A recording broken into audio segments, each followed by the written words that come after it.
Hello everybody, welcome to VOA academy. VOA academy के इस video में आप लोगों का बहुत बहुत स्वागत है। और अपनी इस वीडियो के अंदर आज हम फिज़िक्स के रिलेटेड कुछ प्रीवियस ईयर क्वेश्चंस करने वाले हैं, जो आप लोगों को आपके बोर्ड एग्जाम्स में काफ़ी मदद करने वाले हैं। तो हम ज़्यादा टाइम अपना इंट्रोडक्शन पर ना वेस्ट करते हुए हम सीधा अपनी रिवीजन जो है, अपने पीवाई क्वेश्चंस जो हैं वो स्टार्ट करते हैं। तो जो पहला क्वेश्चन है आप लोगों को आपकी स्क्रीन पर नज़र आ रहा होगा। हमारा पहला क्वेश्चन है, Mr. Ramesh took a coil of many circular turns of insulated copper wire wrapped closely in the shape of a cylinder and passed electric current through it. The pattern of magnetic field lines around the current carrying solenoid is shown in the figure. बोला क्या गया है कि mister Ramesh हैं, उन्होंने एक copper wire ली है। Insulated का मतलब कि कॉपर वायर के ऊपर पहले से प्लास्टिक कोटिंग की हुई है और वो इंसुलेटेड है, और उसके ऊपर उसको एक सिलेंडर की फॉर्म में काफ़ी सारी कॉइल्स के रूप में उसे वाइंड अप कर दिया है और उसके अंदर से करंट पास कराया है। अब ये फिगर क्या बन जाता है, एक सोलेनॉइड, और सोलेनॉइड के अराउंड क्या बन जाती हैं, कुछ मैग्नेटिक फील्ड लाइंस जो फिगर के अंदर गिवन है। तो इस कंसेप्ट से रिलेटेड हमसे कुछ क्वेश्चंस पूछे गए हैं जिनका हमें आंसर देना है। पहला क्वेश्चन है, why are the magnetic field line produced by the bar magnet and solenoid similar? Next is, what is the form of magnetic field lines inside the solenoid? What does it indicate? Next is, how is electromagnet prepared? Explain.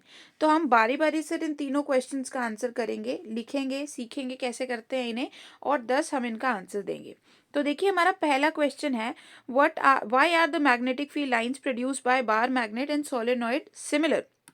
अब होता क्या है रजे, कि जो solenoid की जो आपने magnetic field lines अभी आपने देखी किस तरीके से थी, मान लो ये अगर सोलेनॉइड है तो उसकी मैग्नेटिक फील्ड लाइंस कुछ इस तरीके से फ्लो कर रही थी, ऐसे क्लोज्ड राउंड्स बना रही थी इसके राउंड।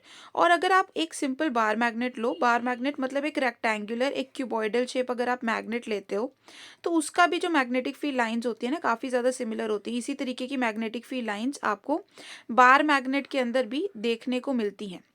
अब होता क्या है रजे, कि ये दोनों जो हैं, इनके दोनों की जो मैग्नेटिक फील्ड लाइंस हैं ना, एग्जैक्टली देखने में बिल्कुल ही सिमिलर होती हैं। तो हमसे पूछा गया ये होता क्यों है। अब देखो, ये पूछने का इनका कारण क्यों है, कि अगर एक सर्कुलर टर्न अगर आप लो, ये सर्कुलर टर्न है किसी भी वायर का, और मान लो अगर इसके अंदर से करंट पास करा है, तो इसके अंदर जो मैग्नेटिक फील्ड लाइंस है ना, वो कुछ इस तरीके से बनती हैं, वैसे क्लोज राउंड्स बनते हैं इसके राउंड। ठीक है, इस तरीके से काफ़ी राउंड्स बनते हैं ऑन द सिमिलर साइड, दूसरी साइड पे भी ऐसे राउंड्स बनते हैं। पर होता क्या है रजे, कि जब आप ऐसे काफ़ी सारे राउंड एक दूसरे के बिल्कुल पास पास ले आते हो ना, तो ये एक दूसरे के जो एंड इफेक्ट्स हैं ना, जैसे जो ये वाले एंड इफेक्ट्स हैं, इनको क्या कर देती है, बिल्कुल कैंसिल कर देती है, जिसके कारण इनके जो मैग्नेटिक फील्ड्स हैं वो आपस में ऐड होकर कुछ इस तरीके की शेप बनाने लगते हैं। ठीक है, बीच में सोलेनॉइड आ जाती है और ये एंड इफेक्ट्स कैंसिल होकर सिर्फ ये शेप जो है आपको नजर आने लगती है, जो ये शो करता है कि इसकी मैग्नेटिक फील्ड लाइंस कैसी बन जाती हैं, बिल्कुल ही एक बार मैग्नेट जैसी बन जाती है। ठीक है, तो ये किस लिए होता है, क्योंकि काफ़ी सारे सर्कुलर टर्न्स जब आपस में पास में आ जाएंगे तो ये एक दूसरे के एंड इफेक्ट्स को क्या कर देंगे, कैंसिल कर देंगे। और सोलेनॉइड की एक तरफ ये बना लेंगे रिजल्टेंट नॉर्थ पोल और दूसरी तरफ बना लेंगे रिजल्टेंट साउथ पोल, एंड दस इसका मैग्नेटिक फील्ड बिल्कुल सिमिलर हो जाएगा as a bar magnet. Okay, I hope you understood. Moving on to the next question, हमारा अगला क्वेश्चन है, what is what is the form of magnetic field lines inside the solenoid, what does it indicates? कि solenoid के अंदर magnetic field lines हैं वो कैसी होती है। जब मानो अगर ये solenoid है ना, तो solenoid की बाहर की फील्ड की लाइंस तो आपको डायग्राम में दिखाई गई थी, जो अंदर की लाइंस हैं वो पता थोड़ी कैसी होती है, अंदर की लाइंस थोड़ी ऐसी होती हैं।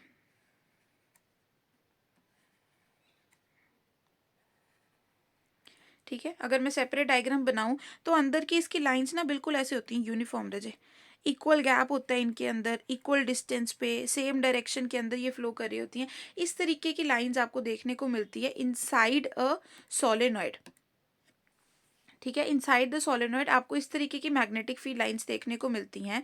तो इन्हें बोला क्या जाता है, जैसे आपसे पहला क्वेश्चन पूछा गया, what is the form of magnetic field lines inside the solenoid, तो आप क्या लिखोगे, सोलेनॉइड के अंदर हमें मिलती हैं यूनिफॉर्म, यूनिफॉर्म मतलब बिल्कुल एक जैसी, और इक्विडिस्टेंट, क्या, equi distant magnetic field lines आपको देखने को मिलती हैं।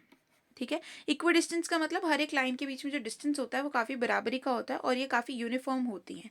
अब ये लाइन्स हमें इंडिकेट क्या करती हैं, देखो रजे, जहाँ पे भी आपको मैग्नेटिक फील्ड लाइन्स ऐसी मिले कि वो बिल्कुल एक जैसी हैं दिखने में, उनके बीच में डिस्टेंस भी बराबरी का है, तो ये चीज़ दर्शाता है कि ये जो मैग्नेटिक फील्ड लाइन्स हैं वो डेमोन्स्ट्रेट कर रही हैं एक यूनिफॉर्म मैग्नेटिक फील्ड को। क्या इंडिकेट करती हैं? They indicate the presence of uniform magnetic field. Got it. Uniform magnetic field मतलब एक ऐसा फील्ड जो हर एक पॉइंट पे सेम है, उसका मैग्नीट्यूड भी सेम है, डायरेक्शन भी सेम है।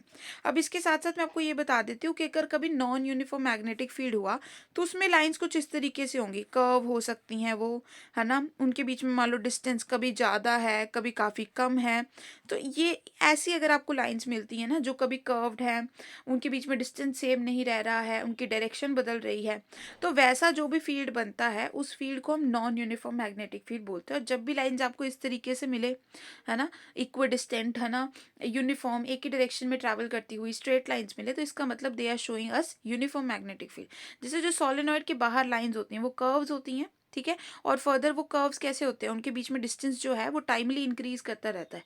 It means they are demonstrating us the non uniform magnetic fields presence.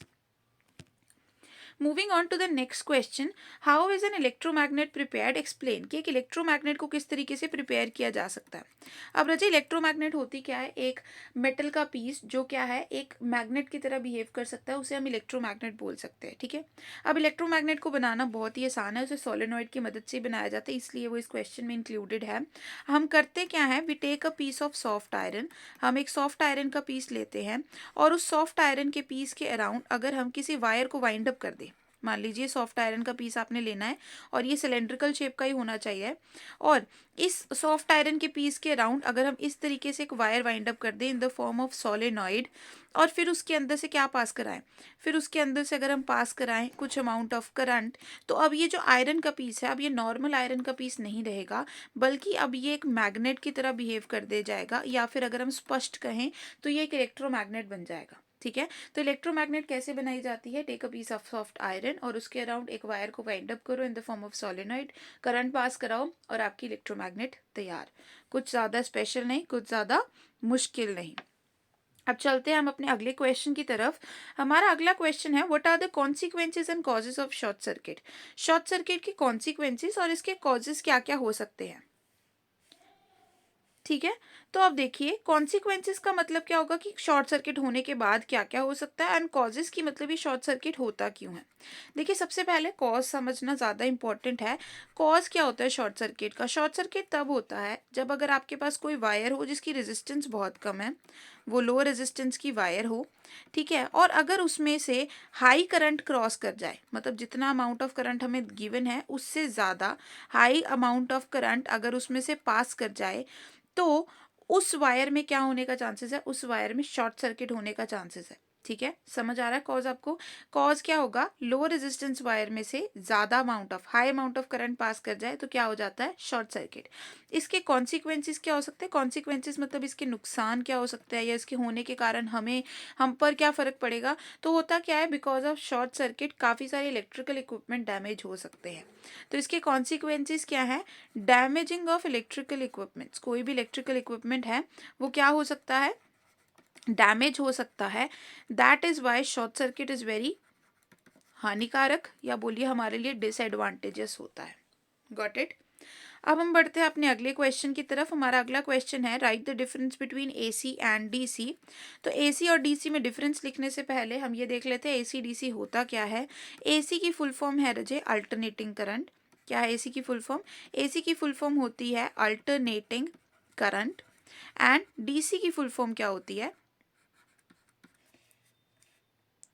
DC की फुल फॉर्म रजे हमारे पास होती है डायरेक्ट करंट।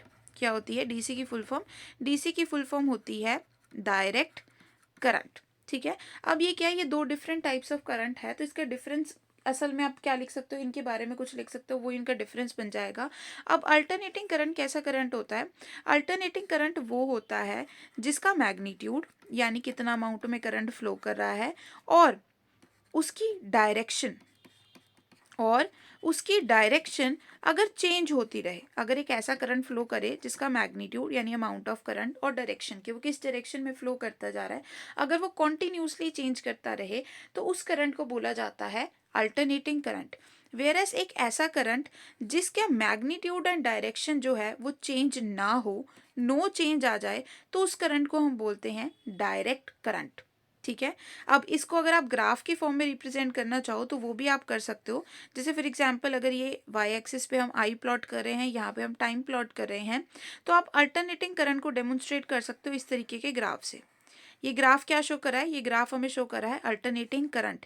वेयर एज अगर एक इस तरीके का ग्राफ है, अब देखिए ये करंट कैसा है, ना इसकी डायरेक्शन चेंज हो रही है ना इसका मैग्नीट्यूड, तो ये ग्राफ क्या शो करता है, ये ग्राफ शो करता है डीसी करंट। तो आप इसी तरीके से पॉइंट बना के लिख सकते हैं। अब देखिए पेपर में जब भी आपको कोई क्वेश्चन अटेम्प्ट करना है तो हमेशा ये बात का आपको ध्यान रखना है कि आपको क्वेश्चन हमेशा और हमेशा पॉइंट्स की फॉर्म में ही लिखना है, क्योंकि पॉइंट्स की फॉर्म में चेक करना एग्जामिनर को भी आसान होगा एंड फर्दर आपके लिए भी बेनिफिशियल होगा, क्योंकि आपको पता लग जाएगा कि आपने कितना लिखा और कितना नहीं।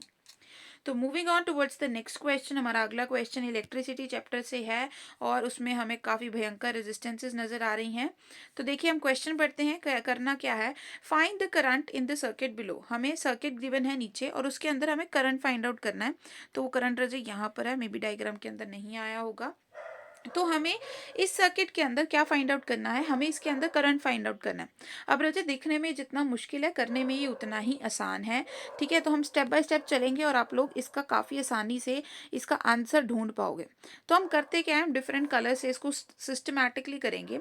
जब भी आपको किसी सर्किट में करंट निकालना हो, देखो करंट ये ओवरऑल करंट निकालना है आपको, तो आप क्या कर लोगे, ये जो रेजिस्टेंसेस का जो भी जाल बचा हुआ है हमारे पास है ना, इसे आप क्या करोगे, इसकी इक्विवेलेंट रेजिस्टेंस निकालोगे और इनके बराबर एक ऐसी रेजिस्टेंस निकाल लोगे जो इन चारों पांचों का काम कर सके।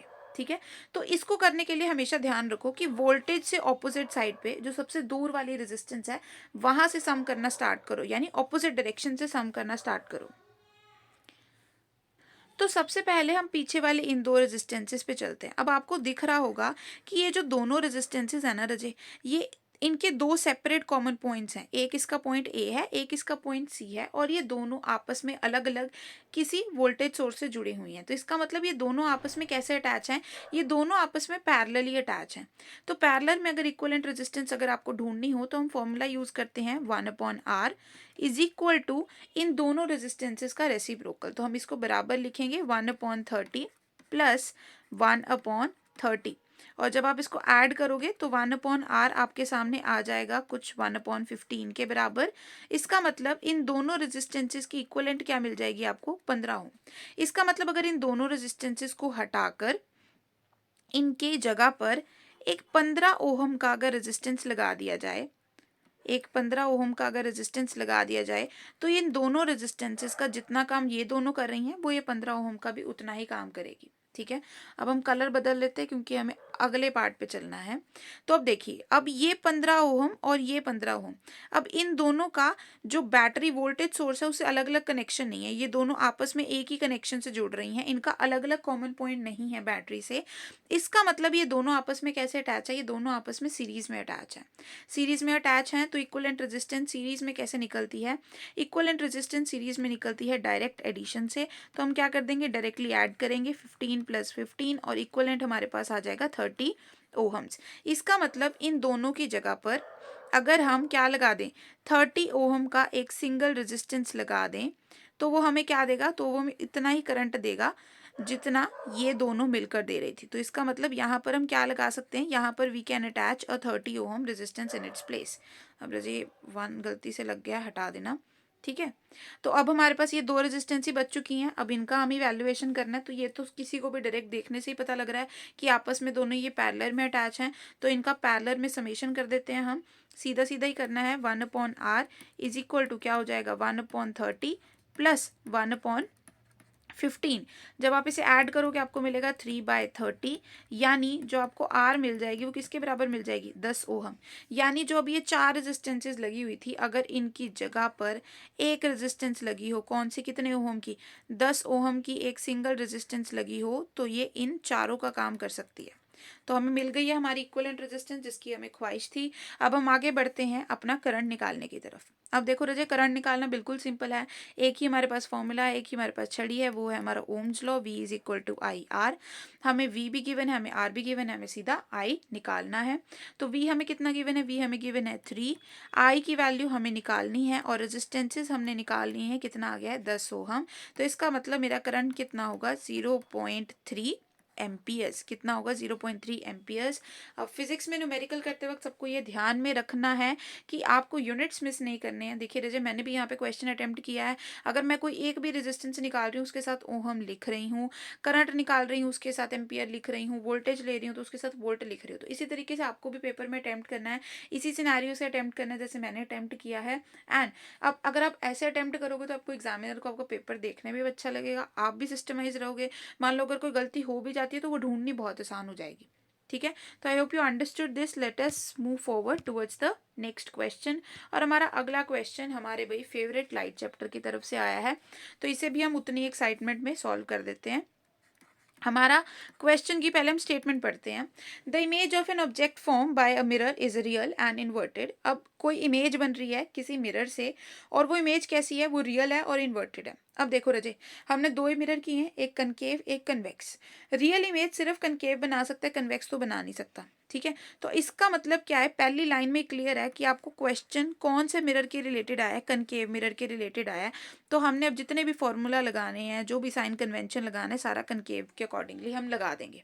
ठीक है, हमें गिवन क्या है कि उसकी मैग्निफिकेशन कितनी है? इमेज की मैग्निफिकेशन हमें मिल रही है -1 के बराबर।